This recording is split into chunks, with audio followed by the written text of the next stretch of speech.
Nicotine, caffeine, alcohol, seed oils, are they as bad as the medical industry says, or are they saving people's lives? Studies suggest that there's evidence for both sides. In this video, I'm going to break down how all of them affect the body and how you can use them appropriately to help get yourself the most output. A lot of the medical industry has blanketed across the board, avoid them at all costs. That advice might just be risking your life. Let's get into it.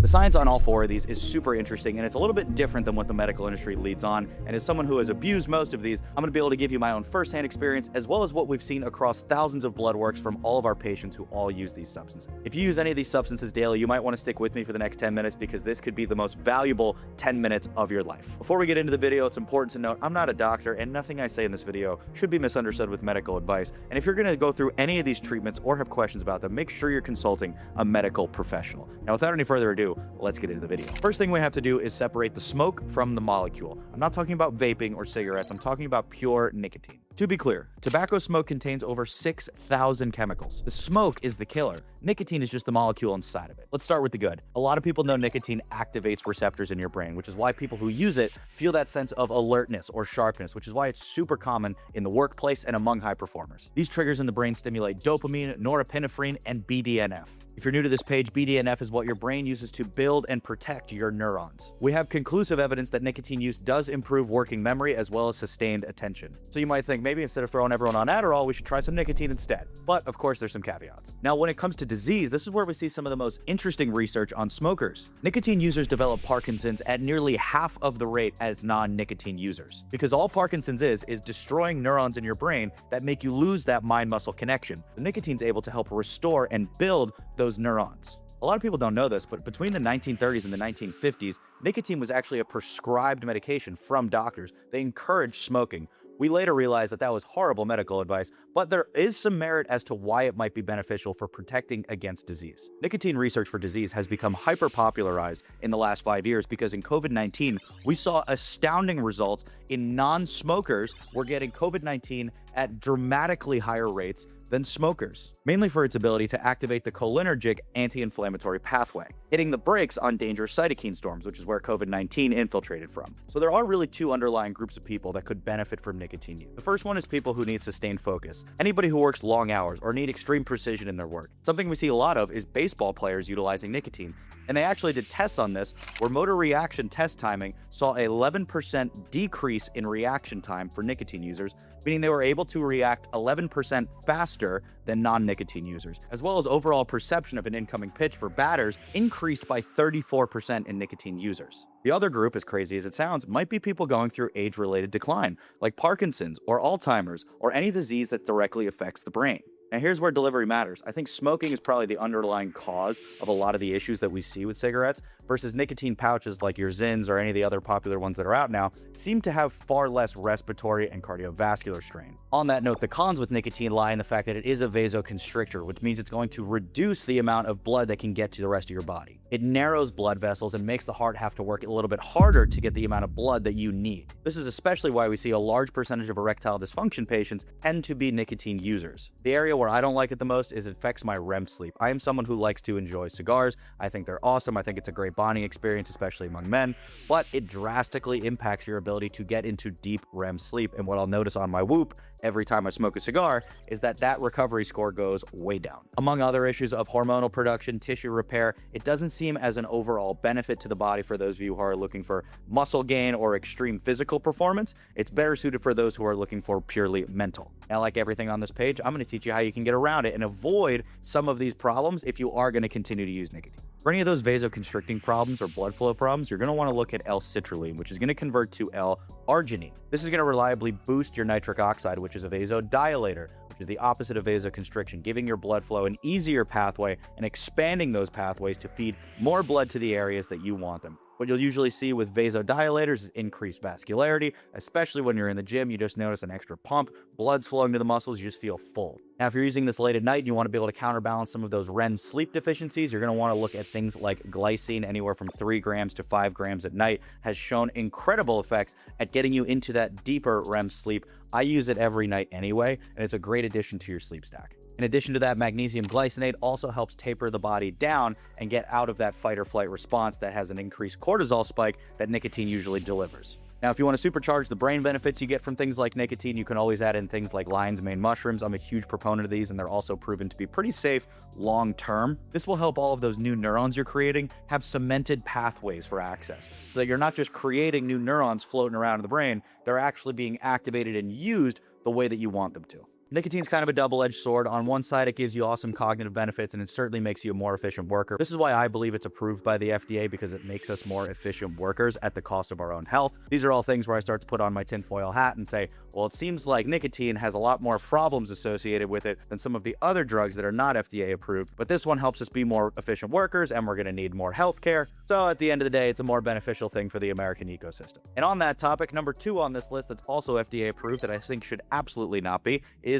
alcohol. This is arguably the most misused, mismarketed substance that exists. Now look, I'm not here to tell anybody how to live their life. If you want to go drink, party, have fun, and you use this as your social escape, go do it. I did that for years. In fact, for a 4 to 5 year stretch, I probably drank more alcohol than most people will in their next 20 years. But there are some really negative side effects that come with it, and I saw them firsthand. Now, I'll start with maybe the only potential positives, and I think they are more psychological than they are physically beneficial, but the biggest one being that social lubricant. I think we are in a dramatic shift today where the average person does not have social interaction because we're so glued to our phones, and we have to work all day, all night to be able to provide just to live in a basic life, that we don't really have much social interaction outside of our workday. So for a lot of people, they don't really have places to go be social if it doesn't involve mass drinking. You know, if you consider what most of America is, it is a conglomeration of mostly corporations, and then all of those workers have a bar that they can go meet at on Friday and Saturday night. That's what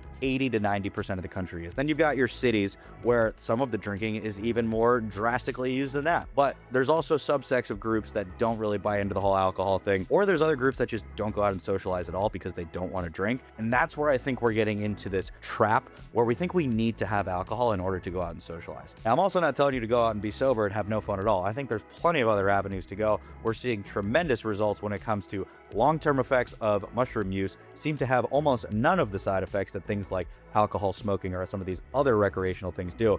And personally, I think they're way more fun. But here's the truth about alcohol. No alcohol is better than some is better than a lot. There used to be this idea that there was a certain number of drinks per week that was healthy or in accordance, and most of that came from mismanaged studies that thought it actually raised your HDL and lowered your LDL, which is raising your good cholesterol and lowering your bad cholesterol. But they later found that a lot of those studies, paid for by the alcohol industry, by the way, were manipulated by using former drinkers and then cutting them off of alcohol to skew the results, in the sense that people that didn't have an active addiction withdrawal were healthier. They ended up abandoning those studies because they found that, number one, they were paid for by the alcohol industry. And whenever you're looking at research or medical data, it's always important to know who's paying for the study, because that will oftentimes tell you which way it's supposed to go. But regardless, they stopped using this because they ended up finding that the study participants were current drinkers as well as former alcoholics, and they just took the alcohol away from the former alcoholics. These people were really going through withdrawals, not actually seeing a benefit in their cholesterol. Chronic heavy use of alcohol, like the stuff I was doing, drastically suppresses your hormones, and you guys know how adamant I am about this topic. This is the number one thing that's going to impact your physical, mental, emotional well-being. It is going to be your hormones every time at the end of the day. Anything you can do to preserve these is going to be what is going to give you the highest output in terms of performance in any area. It breaks down your intestinal barrier, causing tons of gut issues. A lot of people have leaky gut that don't realize it. In most cases, a lot of it can come from alcohol, or as well as another thing we're going to get to later on this list. But that is one of the most hidden underlying health issues that we see now, is GI issues in the gut, because there's not really an effective way to test it unless you're willing to do something like a stool sample. And alcohol is a depressant, so it's going to drop your dopamine and your serotonin production. So a common thing we see with alcoholics, and this doesn't matter on the age, a lot of times people notice this in college, is people that will be dragged, boring, not really fun to be around during the week, quiet, reserved. As soon as they get alcohol in the system, all of a sudden they're the life of the party. Holy cow, who thought Steve from accounting was this much of an animal? That's because their body has become reliant on alcohol, and now their dopamine and serotonin levels are so far depleted unless they are out of their right mind.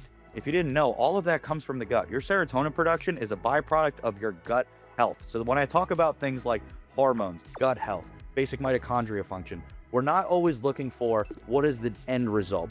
How do I fix my serotonin? Well, where does the serotonin come from? That's coming from the gut, which is why you need to watch things like alcohol. Now, when we want to come to fixing things like this, there's a whole protocol I have. It goes something like this. NAC, 600 milligrams before you go out drinking can really help mitigate the effects of alcohol. And I'm talking drastically cut down the effects. It'll also give you a benefit of not having such a hangover the next day. Because one of the biggest reasons we have hangovers, a lot of people think it's dehydration.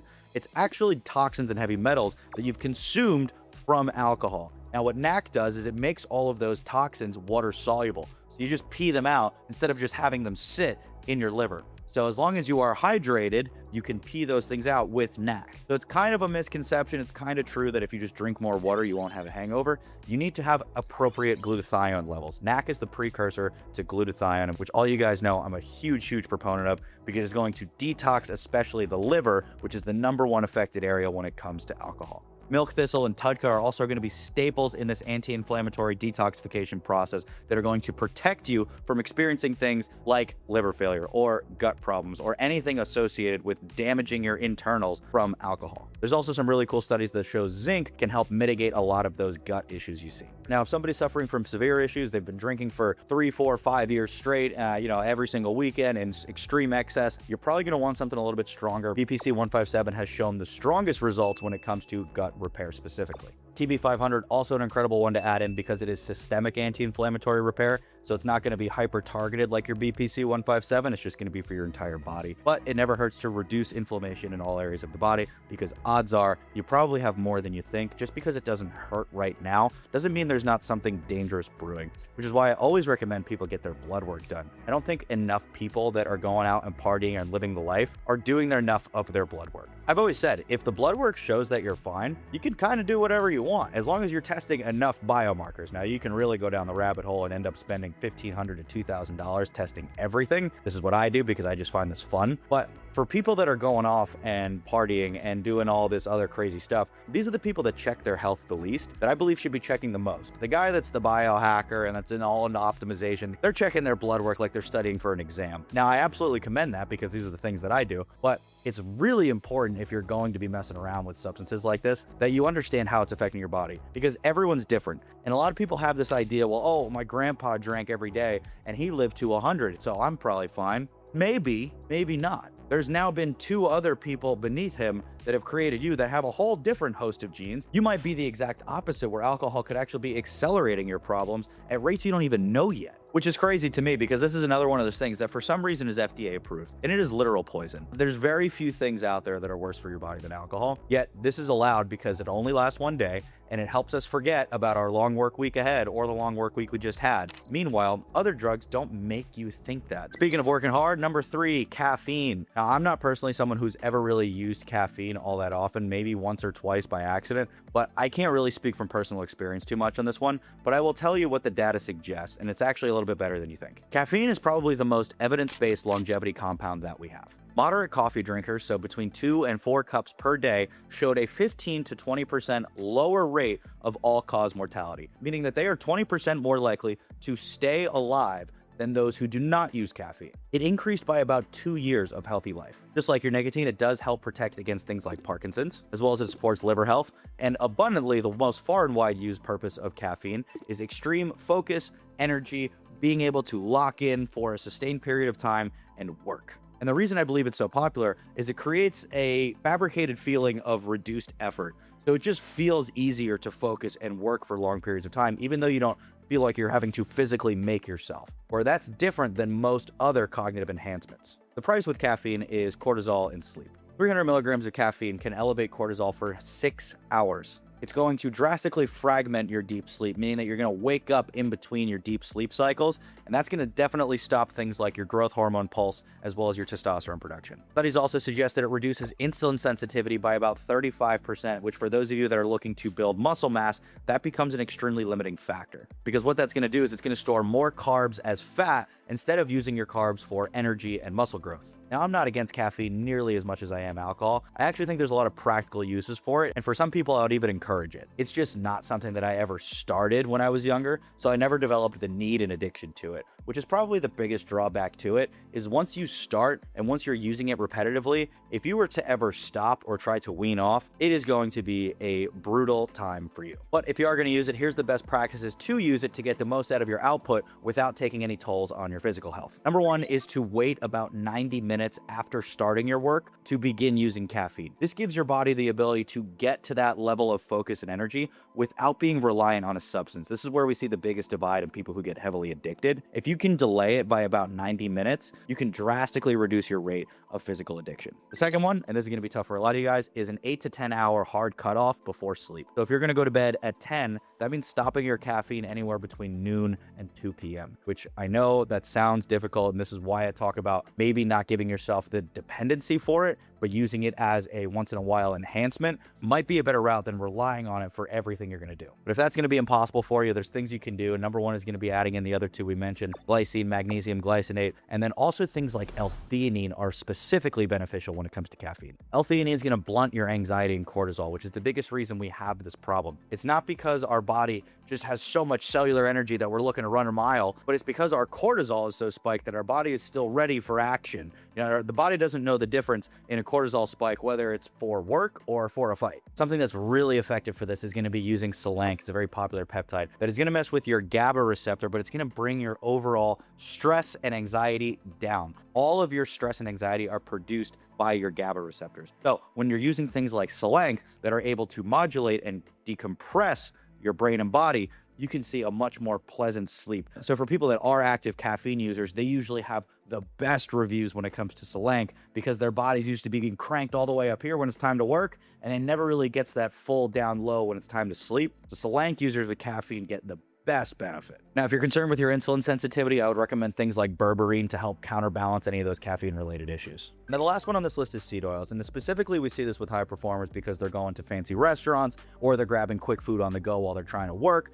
And this one, I cannot stress enough, is one of the most damaging things to your body. Now, huge misconception on this, and I lean towards the side of just avoid these at all costs, but I am not going to sit here and give a blanketed statement that isn't backed by science. Seed oils are not innately terrible for you when they are used in the right setting. The biggest defining factor is whether you are using them hot or whether you are using them cold. Mainstream media suggests that linoleic acid, which is the main fat in seed oils, is actually beneficial for lowering your risk of heart attack and cardiovascular issues, as well as some studies link it to lower inflammation. Now, here's where we get in a caveat, because I don't think you can just make this blanketed statement that they are generally good or generally terrible. A seed oil in itself is not generally dangerous. You have to look at the underlying issue, which is 4-HNEA, which is a compound that causes drastic problems and is classified as mutagenic and cytotoxic. This only gets released from the seed oil when it is used at high temperatures, which is how most of our food is cooked. It has incredible damage that gets done to the mitochondria. Now, if you guys know my page, you know this is something I am hyper obsessive about as of lately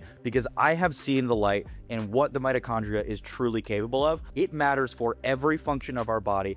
Anything we're going to do, whether that be gaining muscle, focusing, having more energy, sleeping better, literally anything in the body, depends on how well your mitochondria can transport the energy for your body to do those functions that you're looking for. So when we have something that directly damages our mitochondria and makes them spill and leak our cellular energy, that's a red flag for me, which is why we see seed oils get lumped in with these things that cause neurocognitive disease, as well as huge skin issues. Whole seed oils in things like salad dressings and whatnot, I can't physically prove that they're bad. Now, do I have an underlying feeling that it's probably not great because I've seen what happens at heated temperatures? Yes, but I can't sit here and tell you with certainty that that is the case. But if you're asking what's just the easiest thing, just avoid them altogether. There are plenty of other fats you can use for cooking, like beef tallow, ghee, coconut oil. There's a bunch, and they honestly taste better. Now, if you're someone who grew up eating seed oils, your internals are probably pretty far damaged, so if you want to reverse that, here's what you need to do. Number one, fish oil. 2 to 4 grams, EPA/DHA. This is going to help you shift your cell membranes to more stable fats,